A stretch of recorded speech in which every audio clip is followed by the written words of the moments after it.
Idol, mayroon pong advice si kaibigan po ngayon. Tandaan po ninyo mga idol, kung magpapatuloy po daw ang kaguluhan po ngayon doon sa Iran at Amerika at Israel, kapag mayroon pong bansa na kumampi doon sa Iran, ito po ang tandaan po ninyo mga idol, posibleng dito na tayo madadawit at dito na tayo mapapahamak. Kaya sa lahat ng hindi pa nakapanood, paki-share na lang ito mga idol dahil si kaibigan magbibigay po ng advice. Kung mayroon na pong banta ang bansa natin, kung mayroon ng banta ang Pilipinas, sinabi ng ating kaibigan kahapon pa na kailangan po na lumikas muna kayo doon sa sentro ng Maynila dahil nakakabahala ito kapag mangyari po yung nangyari sa Iran, kung ano po ang katibay sa mga building nila, kung ang missile na ang tumama, pulbos lahat kaibigan.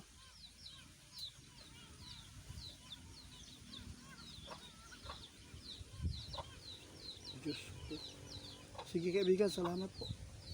Guys, sabi ng ating kaibigan, kung magpapatuloy itong sigalot, digmaan, kung nagpapatuloy ito mga idol kapag mayroon pong bansa na sumusuporta daw sa Iran, kailangan po na ang sentro ng Manila, kung mayroon kayong mga lupa sa bundok malayo sa syudad, para makaiwas tayo sa pangbubumba o pag-attack ng missile sa mga lugar natin, para hindi tayo madadamay, kasi hindi na yan pakialaman nila ang buhay ng tao dahil sa kanilang mga galit.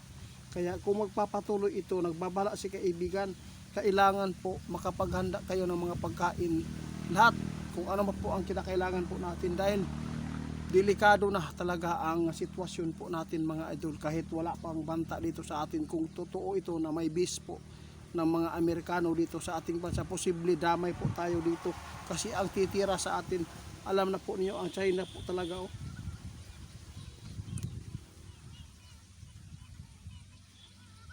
na muna yung problema mga idol, kung maisipan ito ng China, no, kung hindi mag-ceasefire ang nangyari ngayon doon sa Iran, kundi matigil ito, posibleng sisiklab, lalo na mayroon na pong namatay na Chinese isa. Nagpanawagan na si Xi Jinping na ceasefire na dahil may nadamay na mga idol. Ito po ang hintayin natin na susunod na mga pangyayari, dahil si kaibigan Linyo ngayon natatakot na sa mangyayari sa Pilipinas, dahil isa po tayo dito sa punteriya ngayon ng China. Kung magpapatuloy ito mga idol, kung hindi ito mahupa, posibleng humantong ito sa malalang sitwasyon po ang ating bansa. Kaya sa lahat ng makapanood, paki-share mga idol, nagmamakaawa kami sa mga sentro ng Manila. Kailangan maghanda tayo ng pagkain at may mga gas ang ating sasakyan, kung sakali man may bantaan, makalikas agad tayo. Mahirap mga idol na maipit na kayo doon, lalo na nagsiliparan na ang mga drone na may mga bit-bit na mga missile o pumba. Diyos ko.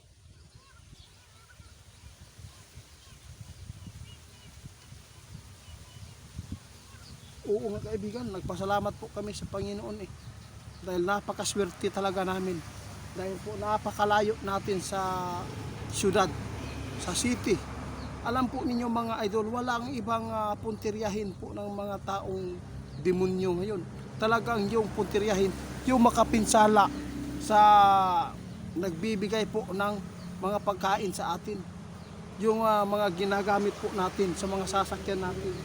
Kaya mag-ingat po talaga tayo ngayon mga idol, hanggat hindi pa dumating ang punto na nagkaroon na ang Pilipinas ng nasasagupa versus sa ibang bansa.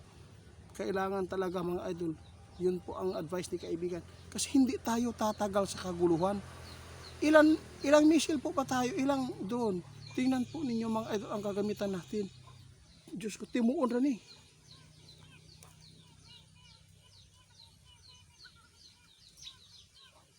Salamat ninyo.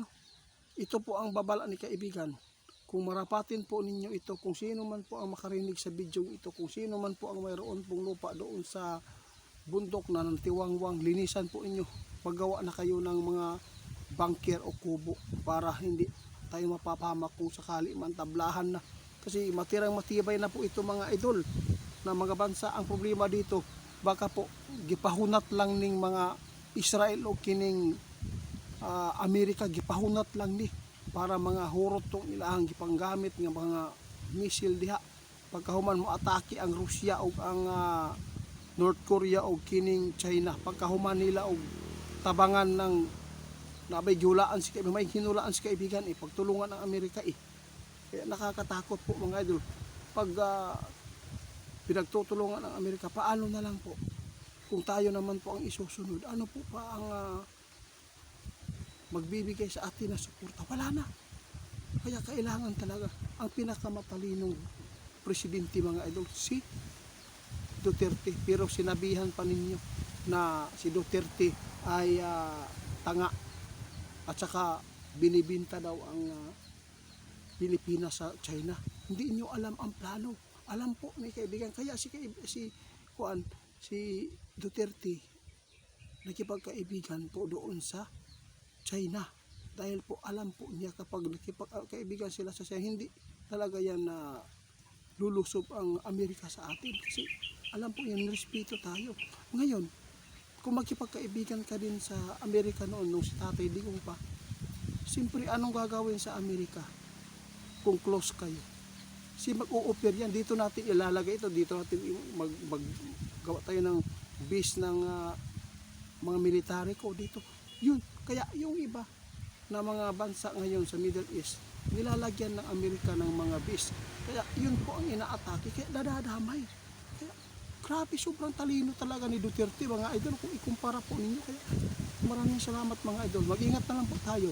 Hindi na po natin alam kung ano po ang masusunod pa nitong mga problema mangyayari.